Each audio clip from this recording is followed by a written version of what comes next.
Hi, friends. Hi, hopefully you can hear me.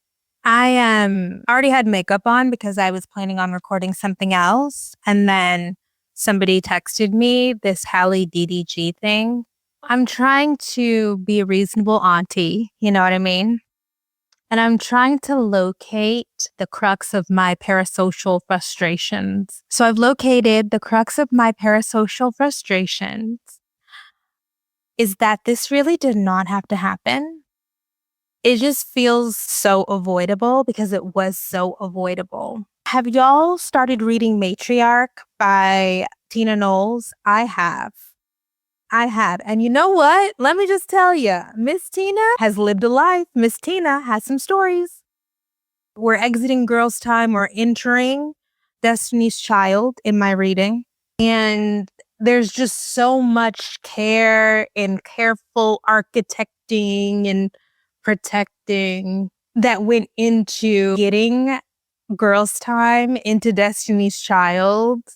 What was the first one? Like the first album is Destiny's Child, and then The Writings on the Wall is like the big one. And there's so many protections and roadblocks, like preventing people from getting to them, preventing people from taking advantage of them. Okay, let's start over. Okay, hey y'all, how are you doing? I'm great. Thank you so much for asking. It's me, Kim. I just decided to hop on Instagram Live real quick because I was just feeling so about this Halle DDG thing. For the background, about 2 weeks ago, Halle filed a restraining order against DDG, who is a big live streamer.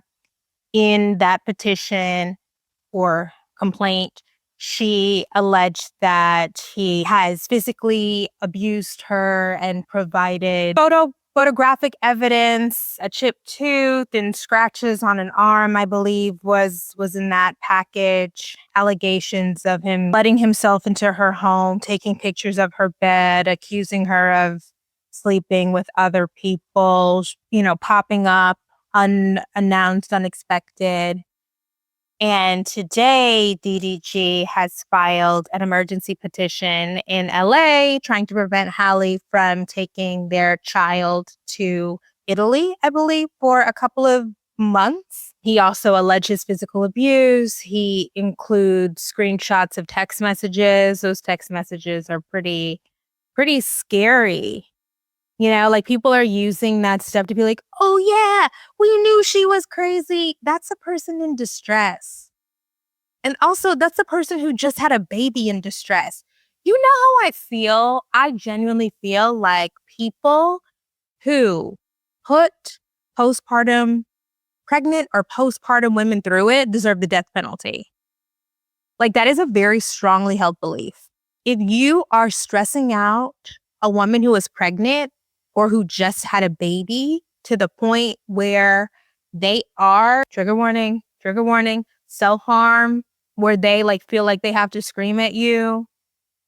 I know, and it depends on what kind of lens. If you have a degenerate gender warriors lens, you're gonna be like, oh yeah, men get abused too. This is a young woman who just had a baby.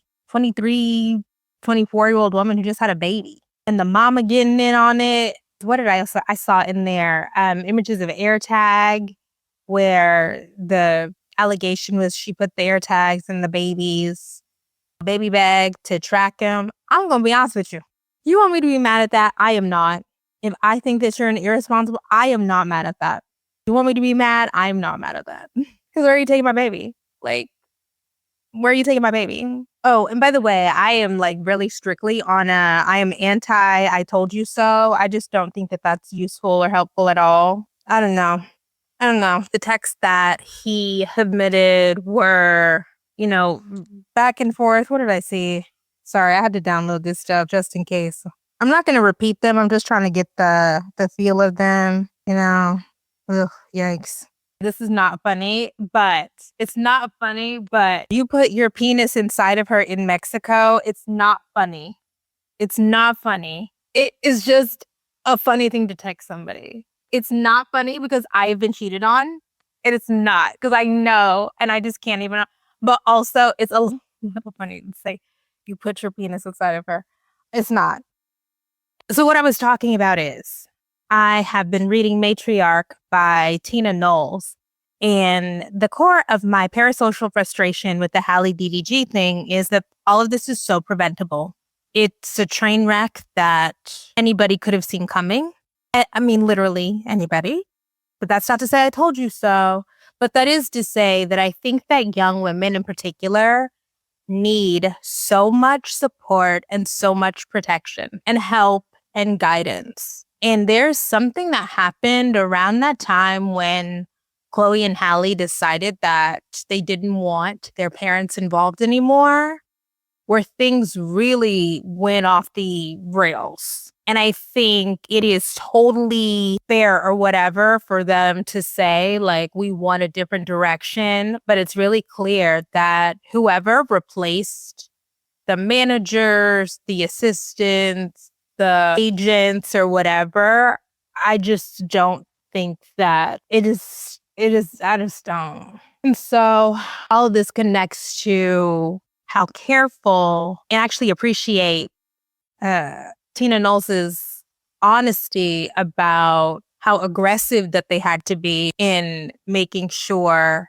that Girls' Time, which turned into Destiny's Child, that they were not preyed upon romantically, sexually. Now, there's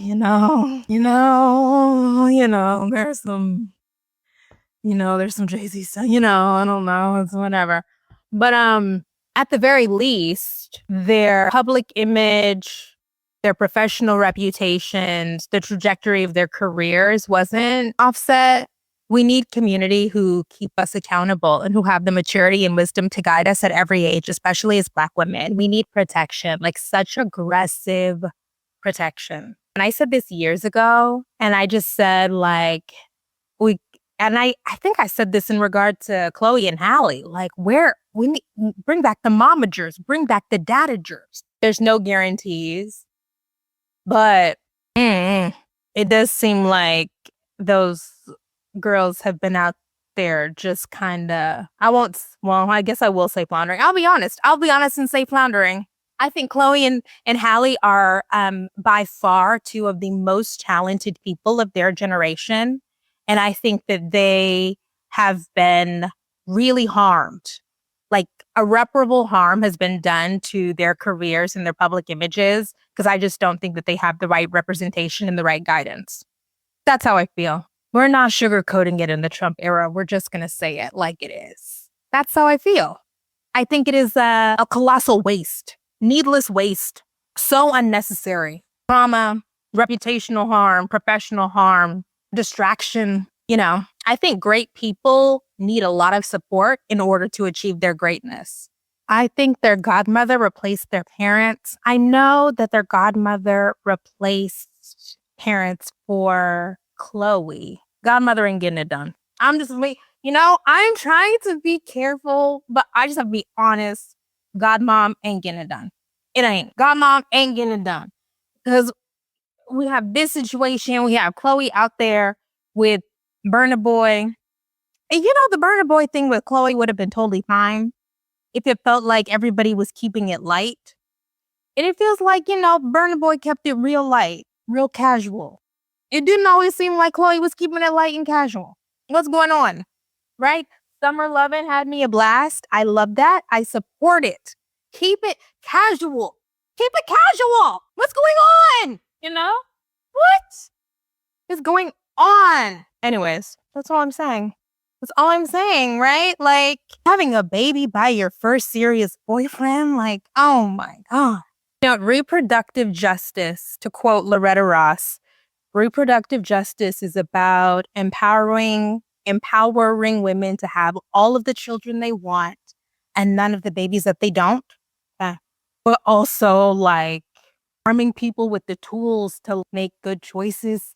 I'm going to be honest with you. I'm actually of the feeling that if you get pregnant and abortion is ever a consideration, go ahead. Now, that's problematic, right? Sure, that's problematic. I just feel like childbearing is one of those things where you should be like, fuck yeah. But that's just me. That is just me being an idealist. I know, because that's not the situation for so many people. Actually, most pregnancies are unplanned. That doesn't mean most pregnancies are unwanted. Who knows what the stats on unwanted pregnancies are? But I just feel like if you don't want the baby, don't keep it. That's what Glorilla said, and I agree with that. But we also have to support people when they make the choice to be parents, and that is why women who get pregnant should be protected, and people who cause pregnant women or women who are in the 2 years after giving birth distress, guillotine. The same goes for Offset. Guillotine. Because what are you doing? Unplanned pregnancies are used as weapons to sit promising women down. Right. How I said in previous videos, she wanted to have a lot of kids. I totally believe that. I also believe no father is better than bad father. People be trying to shame the girls who go to the clinic and pick a sperm donor. No, absolutely not. No father is better than a bad father for your child. And, quote that. Now, that is something I deeply believe. If you have the funds, go to the sperm bank. That's how I feel. Yeah, the ungodly, they are both beautiful and talented, and they deserve more guidance professionally and personally. Yeah, it does feel like there was some neglect. The only person who sabotaged Halle was DDG and her lack of experience. Yeah, and the other thing that I think about how long have I been doing this? The other thing because I have time blindness. Let me finish a sentence. I think a lot about how DDG has so much family around him. He has sisters and parents and cousins because they all live off of him. He has robust support system and they live in LA. And Chloe and Halle are from Georgia. And they, of course, they do talk about the godmom and their brother and stuff. Oh no, they don't live in Georgia. Because they bought that house in LA with the tennis courts. Because that's where all of that stuff in in the Ungodly era, during the pandemic time, they were filming all of that stuff in the tennis court in LA. But anyways, there does seem to be a familial rift, and the asymmetry of DDG having all these people who are all up in the videos, making money off of him, fighting for him on the internet, going back and forth with people, the mama, the sister, the cousins, the brothers, willing to float out weird little rumors, willing to like things on social media. I'm sure that that's also very hard because from my understanding, Chloe and Halle's parents are respectable Negroes and they wouldn't do that. Beyonce had two parents that made sure she was protected. For sure. I mean, that's the huge thing. And, really, if we are to believe Tina Knowles, and I do, I think that Tina in particular, but Tina and Matthew, not only fiercely protected Beyonce, but they also, to a large extent, protected Kelly. Because Kelly easily could have been out here, because she came from, how should we describe it? An unstable kind of background. And so when she moves in with the Knowleses and she gets then all of the access to the upper middle class comforts that the Knowleses have, and then also a super special relationship to Tina in particular. I don't know about Matthew, but Tina, let kids date so they don't make dumb choices. Yeah, there's this thing. I was just watching this. I saw a reel the other day about, it was an Asian woman and it was rules we have for our kids. And a lot of them were normal stuff that I totally co-sign because I do believe in a certain kind of tiger parenting and tiger aunting. But one of them was no dating until college. And I was just like, I don't know, you guys. I don't know about that. I accidentally pressed the button. Can you still hear me? I don't know about that. I think that dating in high school is useful. I got my first boyfriend. Now, it was at the end of high school, senior year. And I was like laser focused from ninth grade to 11th grade. And then senior year, I had my first boyfriend. And I feel like that was the right time. I was preparing to make the transition. You learn things, you have those first experiences, you go on dates, you have to navigate arguments. But I do think that too much shielding is not good. I do worry about that with regard to the Gen Alphas. I think the Gen Alphas they might really be being shielded a little bit too much. My single Caribbean mother did not let me or my brother date, and the first woman my brother brought home turned into his wife. I'm 36 and never had a boyfriend. I believe in formal engagement and marriage. You know, I'm not going to put people's business out there in public, but I just don't know if I would endorse marrying your first. Or I just don't know. Just don't know. I think that here's where I feel like this is important. I think that certain experiences during your developmental years are important, right? Like if we recognize, that I am fake into neuropsychology right now, or I have been into neuropsychology for like the past few months because I've been reading all of these books about the impact of social media on our brains and how the brains of young adults, teenagers, tweens have been shaped by their engagement with technologies and screens and stuff. I do think that there are some natural things when your brain is developing or whatever, let me not use my imprecise language. But like when the hormones start hormoning, okay, when you start getting the itch, I think that the best approach as a non-parent is not to tell your child, well, completely ignore the itch, pretend like it doesn't exist, get back in those books, or the fear mongering or whatever. I just do not think I think it creates negative consequences. So I think that if we're acknowledging that for some young people, the desire to do proto dating, group dates.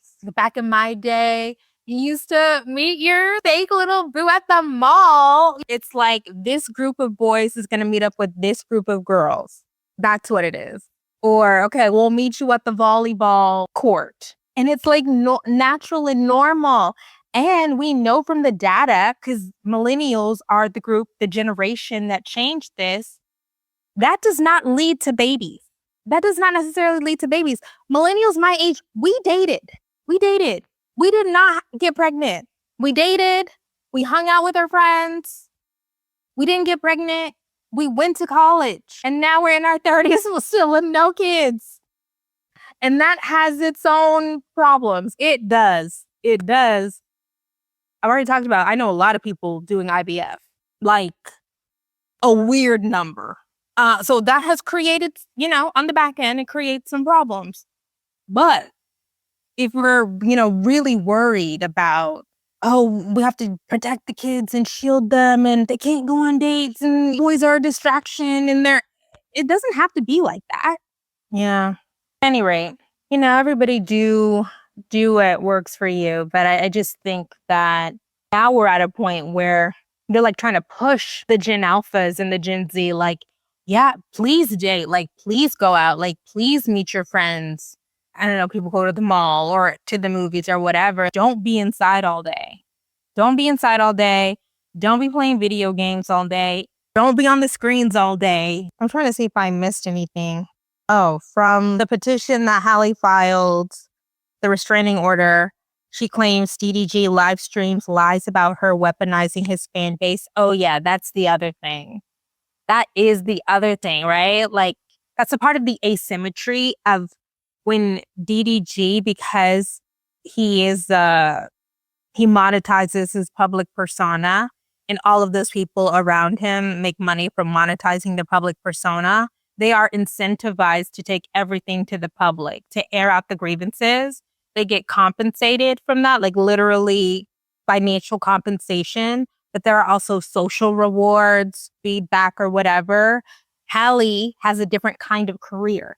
Halle does not benefit and cannot benefit the same way from taking everything to the public like that. If you are trying to be a legitimate mainstream artist or actress or somebody who is taken seriously and certain, you can't be messy and spilling out all of your shit all the time. But also we know that trying to be transparent about this stuff creates backlash. I think that Megan Thee Stallion, I'm gonna be honest with you, this is not her fault because I don't know who would expect that if you get shot for everybody to turn on you. But I think a big part of Megan Thee Stallion's the Sturm und Drang, the turmoil that she has experienced is the amount of times that she's talked to the public about it on Instagram Live, in tweets, like the responses in posts. I think it exposes her. I actually understand the impetus for it of wanting to be like, let me clear my name. I want to clear my name. I shouldn't have lied for you, like trying to, be on Instagram Live and being like, oh, this man shot me or whatever. I just think it unfortunately created more opportunity for people who wanted to make her the villain to make her a villain. So it gives people space to dissect every single little thing and, oh, you said this on this day and whatever. Of course, she couldn't have known that. She couldn't have known that. And people get to process their trauma in, I've never been shot, so I don't even know how I would react.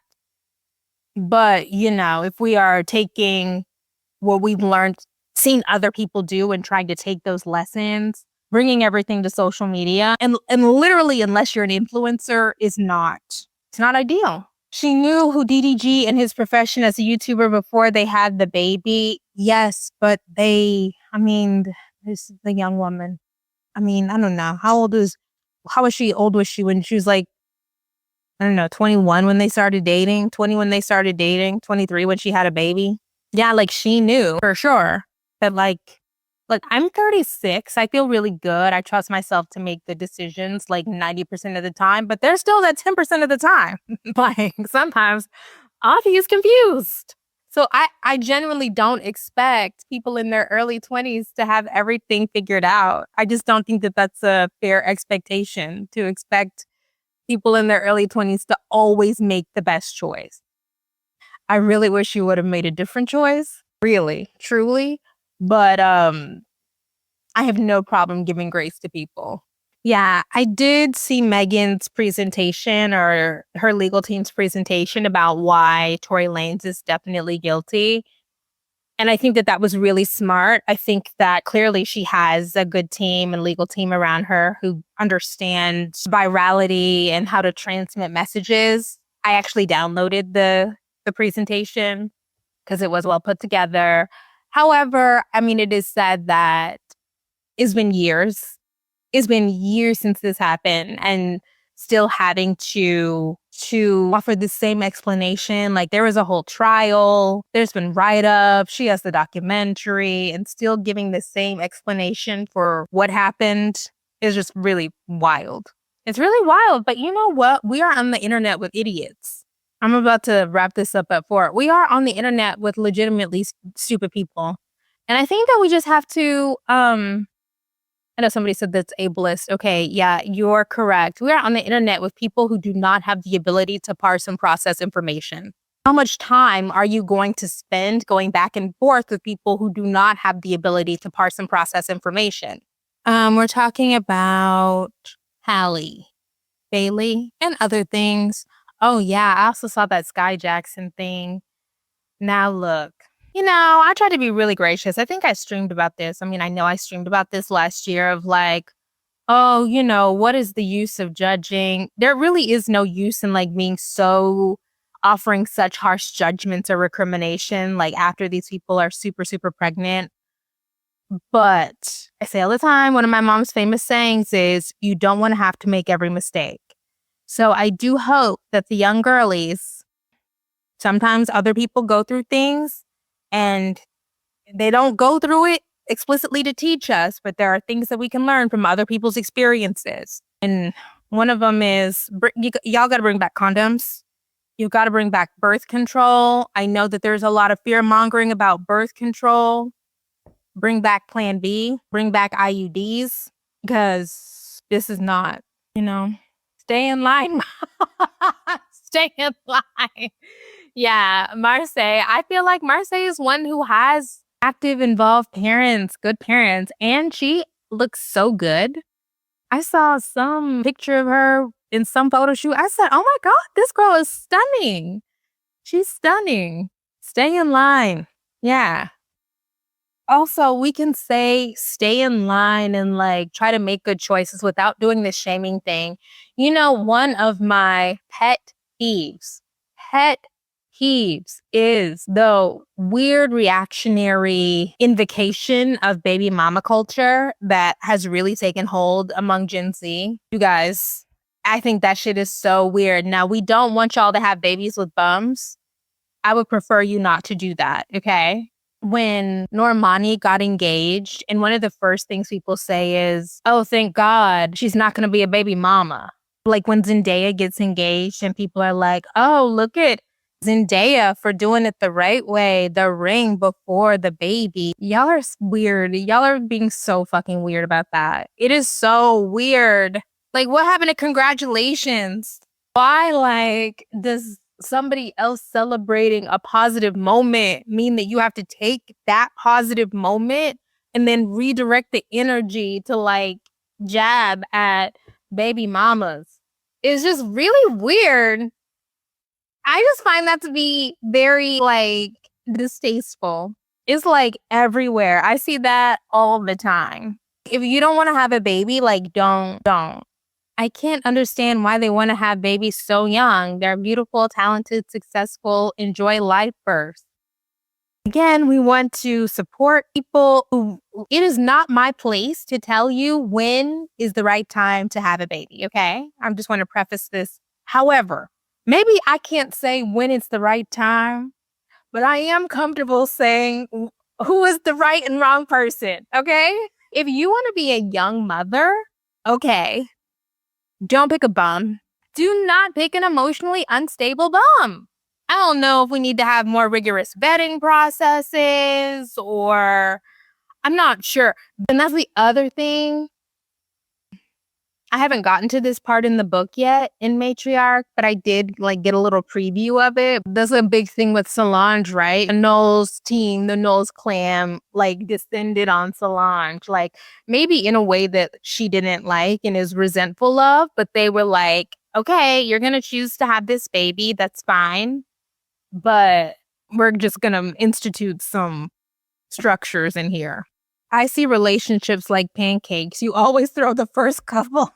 Yeah, I just think when you're young, your first couple relationships are training wheels, And yes, there are people. In fact, I read a really sad story about a woman. I think she worked on Good Morning America, one of those morning shows. And it's a Black woman. Her husband recently died from glioblastoma, aggressive brain cancer.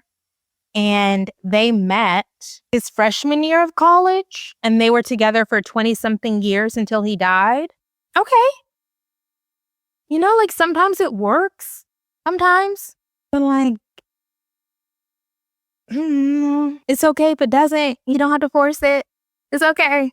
A live streaming emotional hobo. Yeah. Also, rings don't always equal better, right? Rings do not, marriage does not always equal better. And, when people say that, they're really, I have a real issue with the conversation about the quote unquote out of wedlock birth rate because people just talk about it in ways that do not align with the facts. It's just a reflection of the fact that we are in a new reactionary time. People think that moving towards more conservative social mores, that is going to save us. Now, I'm not opposed to people waiting to have babies until they're married. I'm not opposed to that. But the idea that that's going to be the panacea. Cardi B was married. I don't know, you guys. Tiana Taylor was married.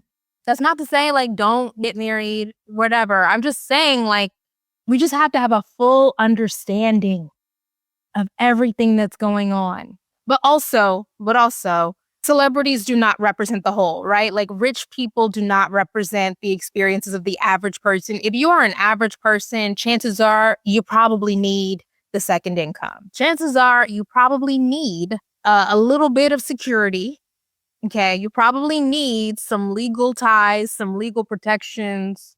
Because, by the way, if you do get married and your shit breaks down, it is much easier for the child support people to track down your ex-husband. Like, I just say, right? There are upsides to it, right? It's much easier for the child support people to track down somebody that you signed documents with.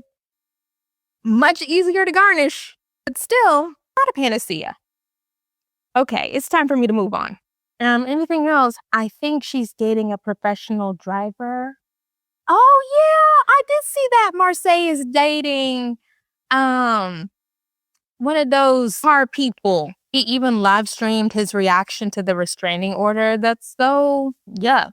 My coworker has a 19-year-old daughter that has never been kissed. I was mind blown. I was a late bloomer too, but kissing, millennials would never. That's the thing. You know that I say that millennials are the last great generation. We were the last great generation because there are these, what I consider to be important milestones. I think that me waiting until senior year to like really have a boyfriend and do boyfriend things and like, can you take me to Chick-fil-A today? And like, you know what I mean? That felt late. I really was like, and actually I did this, I've, done this now. Look, I can only have one real focus at a time. So I'm going to, focus on all of the high school stuff. And then we're going to do the dating thing. And that's why I did it at the end of high school. 20s for me was like work time. And then 30s was like, oh, okay, well, let's date again. I'm not saying that that's the best way to do it. It works for me because I don't care about having children. But I just think if you are romantically inclined, you got to get your reps in. I think you have to get your reps in if you're romantically inclined. Like, you got to get some shots in. I'm not good at sports metaphors, but I do think that. Just don't get pregnant. Like, like if you can help it, like, okay? Like, people be live streaming anything now, crimes, confessions, legal documents. Yeah. Oh, yeah, I said car people, F1. Is that what he does? NASCAR, F1? I'm not sure. Marseille Martin's boyfriend. Have you ever considered marrying for the legal privileges? I don't want to break any news, so I am not going to.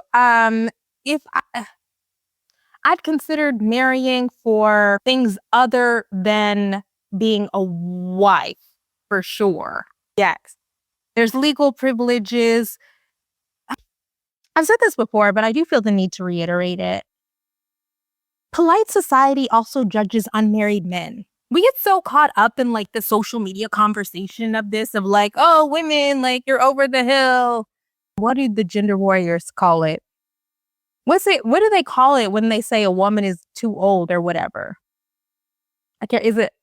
Y'all put it in the chat. I know y'all know. But like, oh, you got to get married. Polite society judges men over a certain age. They think that men who are over a certain age who are unmarried are weird. And I do take that into consideration. Dating somebody who's not trying to be all up in the videos, who wants to have a real career, right? Like a normal person moving through the world. I do take that into consideration. Nothing about my life is impacted, but there are things about his life that are impacted. And that's all I'll say about that. That is all I will say about that. Hit the wall. Women hit the wall. The wall. Anyways, that's all I have. I'm going to put this up on YouTube and on the newsletter, KimberlyNicoleFoster.ca. Or I think the Substack name is KimberlyNFoster.substack.com. Cool. Okay, I will see you guys later. Bye.